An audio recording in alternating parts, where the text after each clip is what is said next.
Assalamualaikum warahmatullahi wabarakatuh. Perkenalkan, nama saya Yasin Ayatullah Hakim dengan NIM 23030150008. Pada kesempatan kali ini, saya akan mempresentasikan materi yang berjudul Implementasi Sistem Terdistribusi dalam Arsitektur Microservice.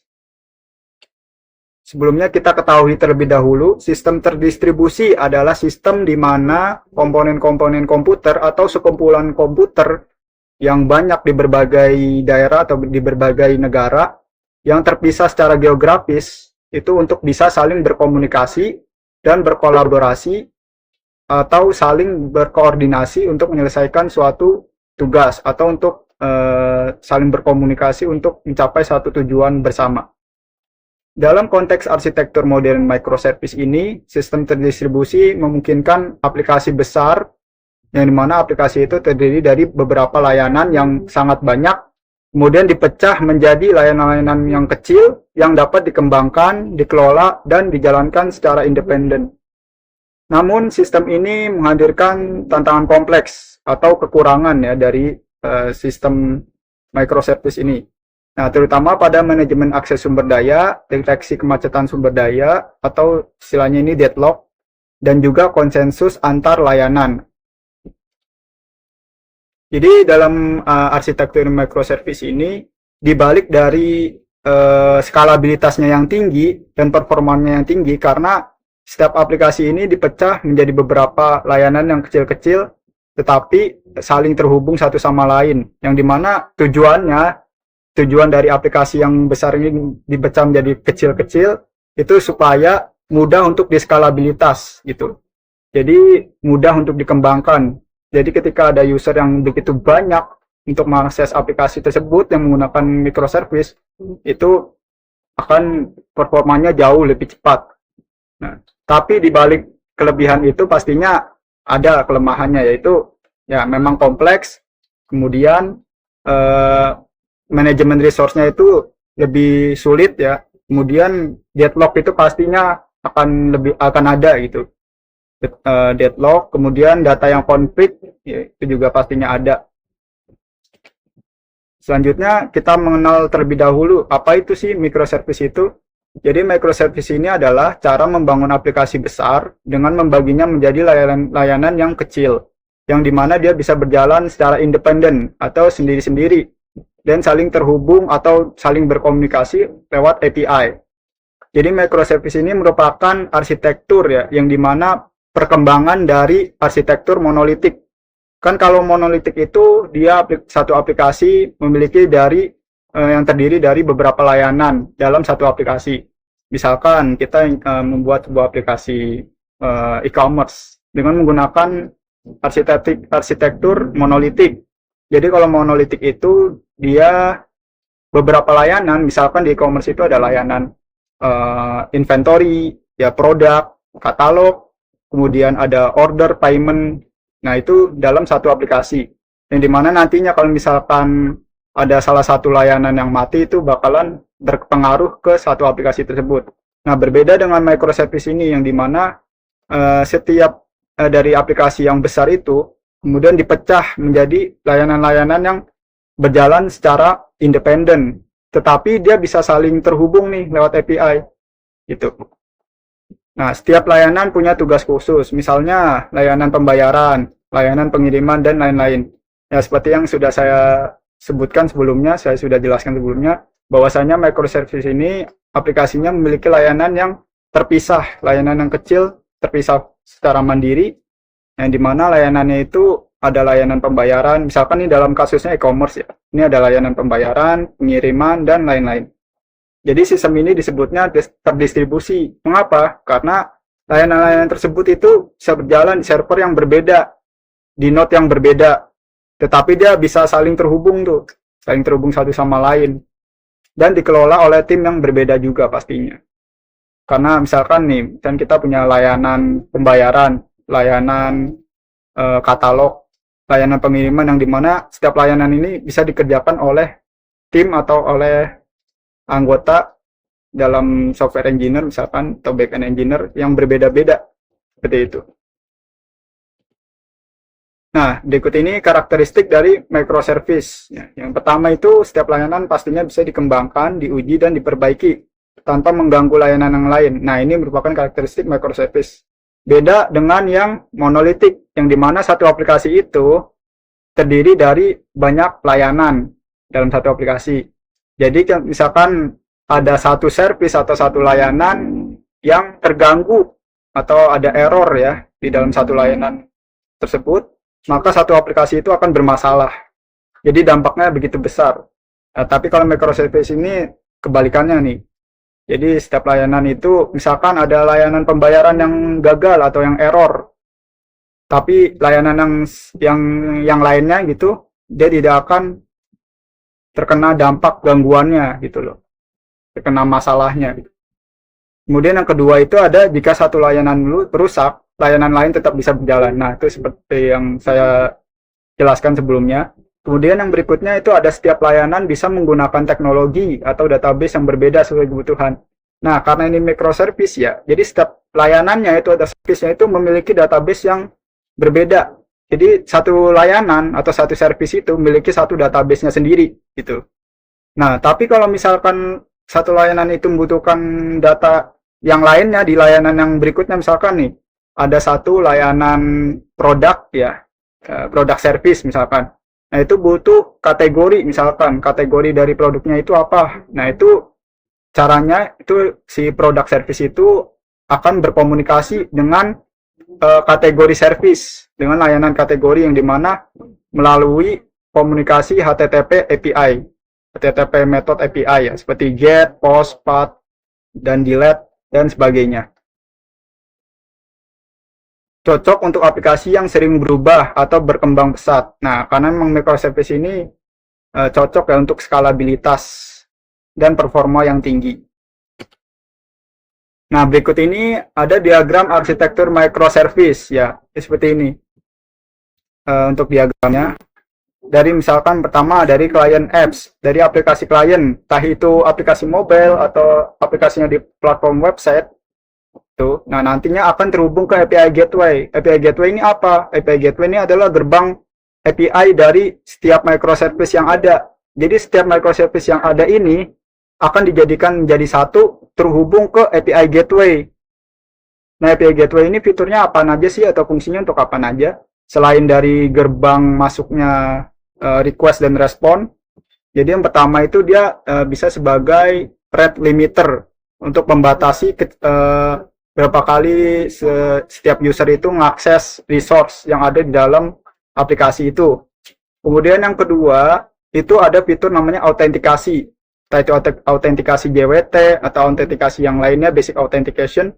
Nah, itu yang mengelola itu API Gateway.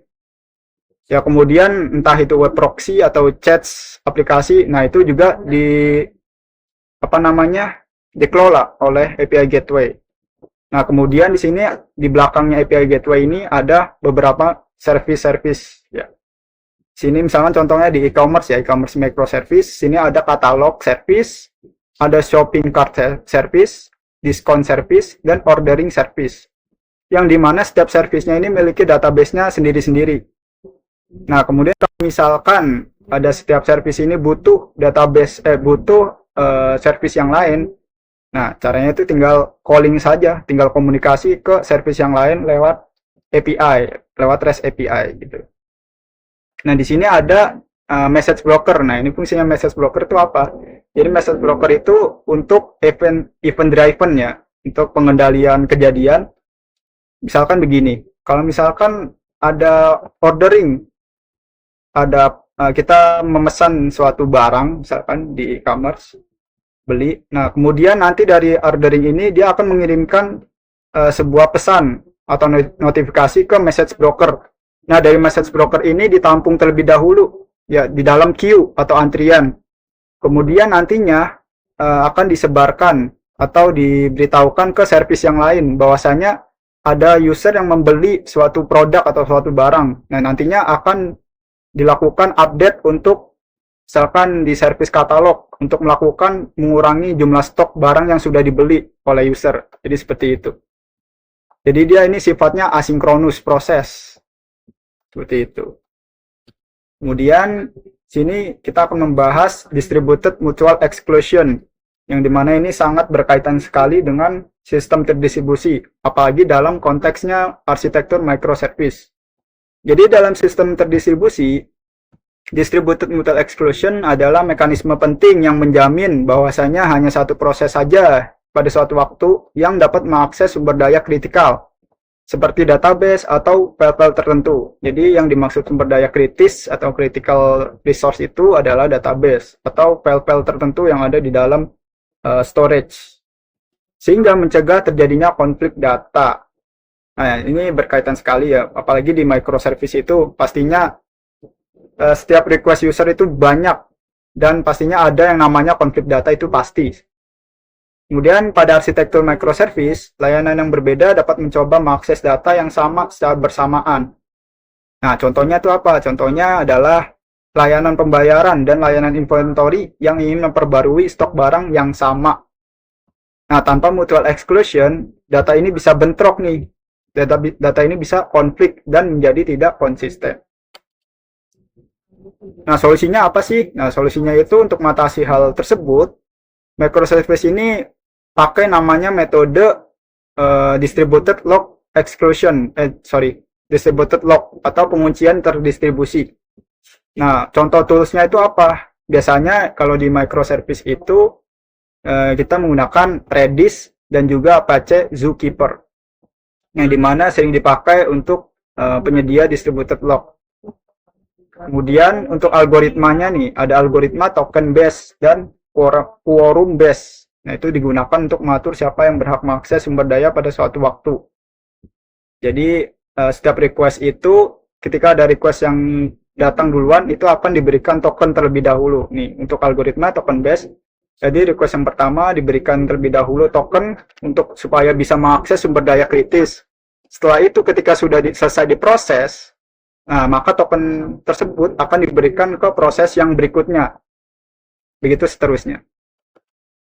Nah, untuk contoh kasusnya itu apa? Nah, ini salah satu contoh kasusnya itu adalah sistem e-commerce, yang dimana jika ada dua layanan berbeda ingin mengubah data yang sama, misalkan stok barang. Nah, kalau misalkan tanpa aturan, data itu bisa kacau. Misalkan nih, ada yang melakukan mengubah data stok barang, ada yang misalkan ada yang beli barang misalnya. Nah, si sistemnya ini akan mengubah stok barangnya menjadi kurang, di minus, ya, -1 misalkan. Kemudian kalau misalkan ada yang restock barangnya, itu akan bertambah menjadi 1.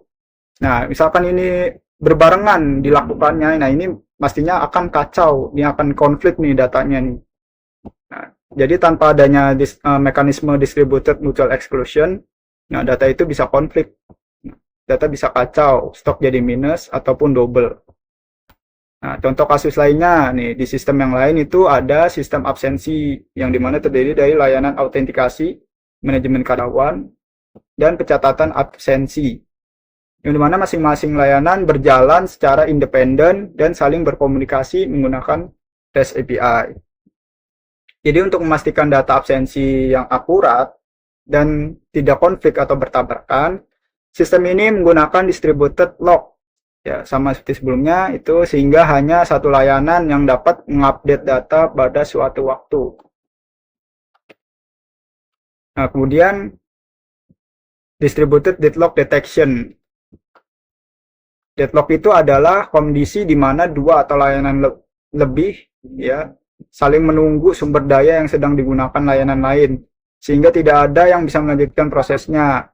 Nah, ini ibaratnya misalkan jalanan ya atau lalu lintas tuh, yang dimana ada memiliki perempatan ya, memiliki perempatan, dimana setiap kendaraan dari perempatan itu saling duluan tuh, ya kan, saling duluan, akhirnya terjadilah kemacetan. Nah, sama seperti deadlock inilah, ibaratnya seperti itu, yang dimana kondisi dua atau lebih layanan saling menunggu sumber daya yang sedang digunakan, sehingga tidak bisa lanjut tuh prosesnya, hingga terjadi macet. Nah, kemacetan ini dapat menyebabkan sistem berhenti bekerja secara efektif.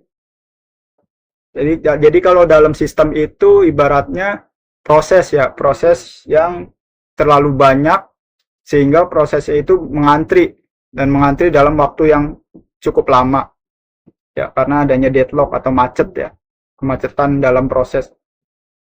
Nah, dalam sistem microservice ini, deadlock itu biasanya terjadi saat ada transaksi yang melibatkan beberapa layanan yang saling menunggu balasan. Jadi misalkan request user nih, merequest layanan pembayaran secara berbarengan.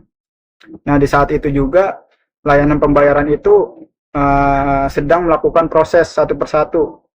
Nah, pastinya request yang berikutnya itu akan mengantri, akan menunggu cukup lama ya, untuk menyelesaikan proses yang sebelumnya yang sedang diproses oleh layanan pembayaran tersebut. Jadi terjadilah deadlock atau kemacetan. Misalnya, nih layanan pembayaran menunggu konfirmasi dari layanan inventory. Nah, sementara layanan inventory juga sebenarnya lagi nunggu respon dari layanan pengiriman. Jadi saling menunggu tuh, dari dua service ini, dari layanan ini saling tunggu-tungguan. Terjadilah kemacetan atau deadlock. Nah, solusinya untuk mengatasi hal ini, sistem microservice menerapkan beberapa strategi. Yang pertama, kita akan melakukan monitoring terlebih dahulu pada sistem. Kemudian kita terapin tuh timeout pada setiap proses. Jadi proses itu kita harus kasih timeout. Nah, jadi jika misalkan layanan itu terlalu lama nunggu, proses itu tersebut akan dihentikan atau diberhentikan atau dialihkan agar supaya tidak menyebabkan deadlock. Dan melakukan monitoring ini pastinya sangat penting ya, apalagi dalam sistem microservice itu ya, untuk mencegah ya, namanya kesalahan ya, atau memonitoring ada ancaman masalah keamanan atau tidaknya. Nah, itu penting juga itu. Tuh, jadi timeout pada setiap proses itu juga harus juga dipakai supaya proses itu nggak nunggu lama. Jadi ketika udah lama nunggu, misalkan kasih timeout 10 detik. Nah, kalau 10 detik itu udah habis, maka prosesnya akan dihentikan, dibatalkan. Atau dikirim ulang, istilahnya begitu. Kemudian yang kedua, menggunakan pola event driven atau asynchronous process seperti Saga, dan juga misalkan ada namanya message queue ya, atau message broker. Kita bisa menggunakan itu namanya Apache Kafka, kemudian sama RabbitMQ. Yang dimana proses transaksi itu dipecah atau pesan itu dipecah menjadi langkah-langkah kecil yang dapat diselesaikan secara asinkronus. Jika ada langkah yang gagal, sistem melakukan kompensasi atau jaminan untuk pengiriman ulang ataupun rollback langkah sebelumnya sehingga deadlock itu bisa diminimalisir. Melakukan skalabilitas pada semua layanan pada microservice. Misalkan gini, misalkan ada layanan pembayaran, ada layanan manajemen produk, sama layanan manajemen kategori. Nah, dari setiap layanan itu akan dilakukan replikasi atau penggandaan layanan. Supaya apa? Supaya nanti ketika ada request yang begitu banyak, si sistem ini atau layanan ini tidak downtime ya, tidak ada downtime, tidak ada down pada setiap service ini. Jadi dia selalu uptime gitu loh. Skalabilitasnya tinggi. Dan menggunakan load balancer. Nah, ini juga penting nih. Karena apa? Karena load balancer ini penyeimbang beban request dari user. Yang dimana kalau misalkan user requestnya itu banyak banget, nah itu akan didistribusikan ke setiap layanan yang tersedia. Jadi itu. Seperti itu. Kemudian kita akan membahas terkait agreement protokol atau protokol persetujuan. Agreement protokol adalah kumpulan aturan yang memastikan semua node dalam sistem ini setuju sebelum melakukan perubahan data penting sehingga menjaga konsistensi dan keandalan sistem. Jadi protokol persetujuan atau agreement protokol ini dia lebih terpakai ya, lebih banyak ya, lebih umum digunakan di sistem blockchain ya, yang dimana ketika ada proses transaksi, misalkan dari si A ingin melakukan transaksi ke si B.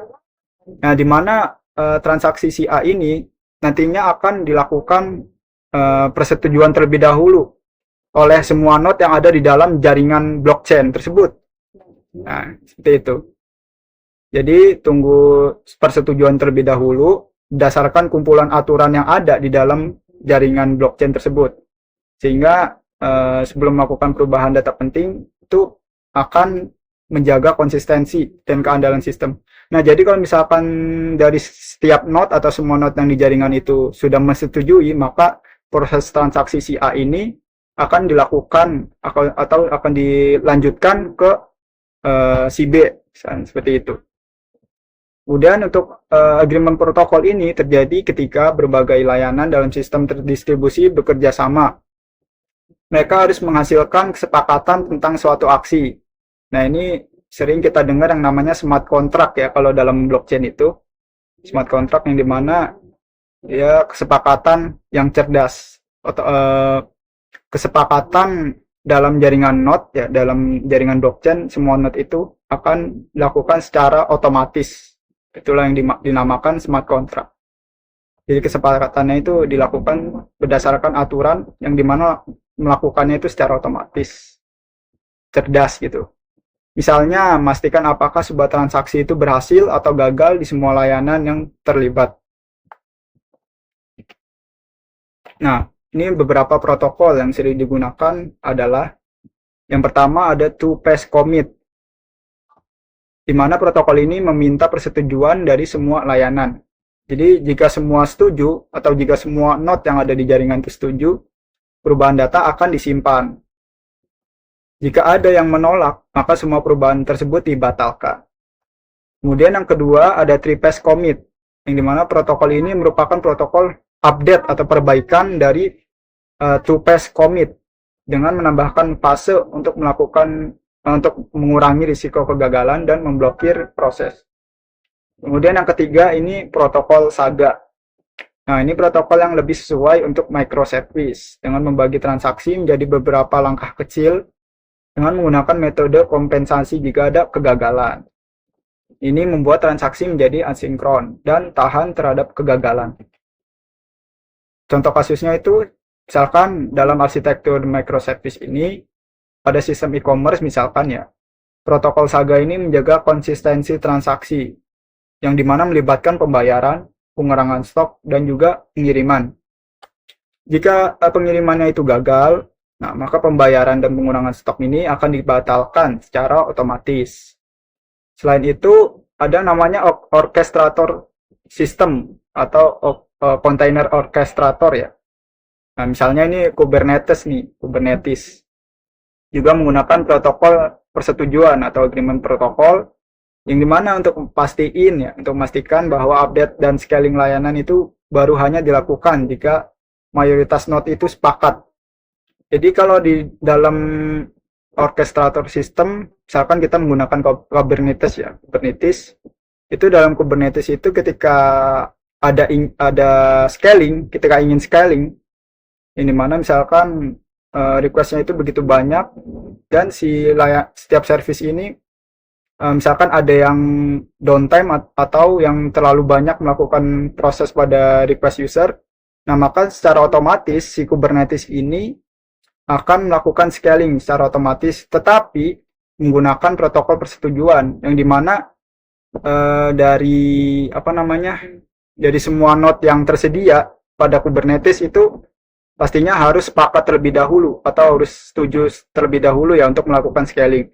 Nah, baru kalau misalkan dari setiap node yang ada di Kubernetes itu saling setuju, maka scaling ini akan dilakukan gitu loh.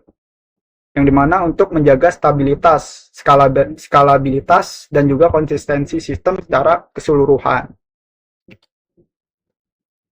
Nah, berikut kesimpulan dari materi ini. Yang pertama, microservice itu merupakan arsitektur yang dimana dapat membagi aplikasi besar menjadi layanan-layanan yang kecil yang bisa berjalan sendiri.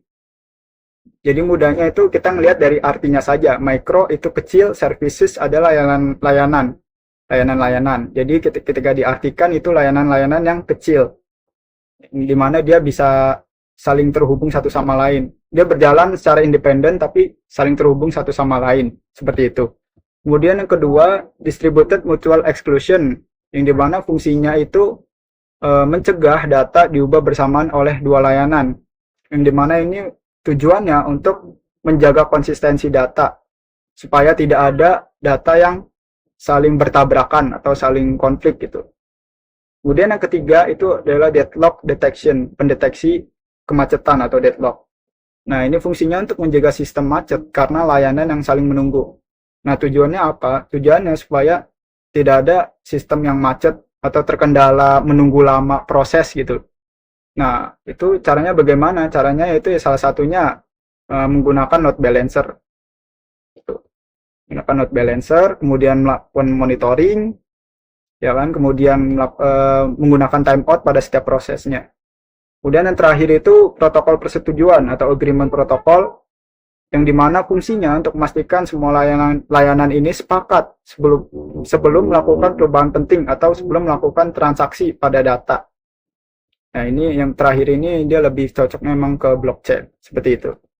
Nah, dengan cara ini, aplikasi modern jadi lebih aman, fleksibel, dan mudah dikembangkan, atau istilahnya itu skalabilitasnya tinggi, dan untuk performa yang tinggi pula, seperti itu.